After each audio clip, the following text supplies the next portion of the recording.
Yasser erupts as of August 11 of 2024. There are currently 46 volcanoes which are actively erupting around the planet, a total which is that exact same number that were erupting last week. Of these, the volcano with the longest continuously ongoing eruption is Vanuatu's Yasser volcano. Erupting for approximately 800 years straight at a low to moderate intensity, this prolonged activity has all occurred from its ever-growing cinder cone, which in that time span has reached a prominence of 306 meters or 1,004 feet. This cone, which contains one of only 8 active lava lakes on the planet, has produced eruptions that could best be described as explosive, primarily having a strombolian to volcanian nature. Those of you who have followed my channel Ground News sponsorship for a long time appreciate my discussion of geologic and volcanic news stories, since I am a knowledgeable geologist. Yet, not everyone who discusses these same stories in news outlets has a similar background in earth sciences. That's why I'm happy to be partnering again with today's sponsor Ground News. Ground News is a news aggregator that gathers all related articles from around the world in one place to give you context about the news you read. Ground News not only gives you a complete list of all headlines for a story so you can spot media narratives and bias, but also gives you a breakdown of each source's political leanings, factual reliability, and ownership. Take for example this story discussing the likelihood of frequent eruptions on Iceland's Reykjanes Peninsula during the next several decades.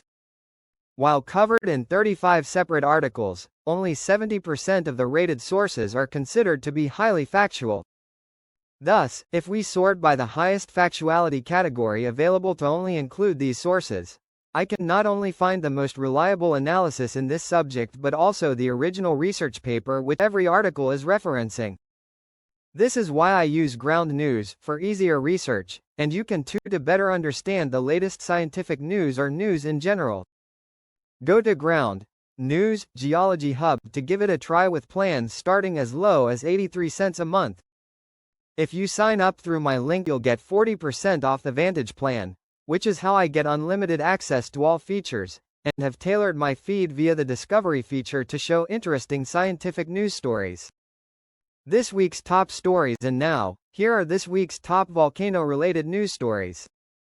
In New Zealand, the infamous White Island volcano produced a new eruption, sending a sustained plume of ash and gases to an altitude of 5,000 feet or 1,524 meters.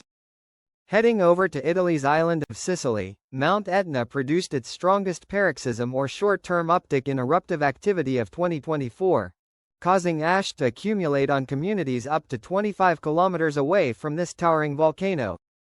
And, in what is this week's top story, ground deformation is now occurring as magma. Kilauea magma movement is accumulating in not one, not two, but 3 separate sections of Hawaii's Kilauea volcano. These regions are as follows: Kilauea's summit caldera, between Pauhi crater and Mauna Ulu, and 2,000 feet west of Napau crater.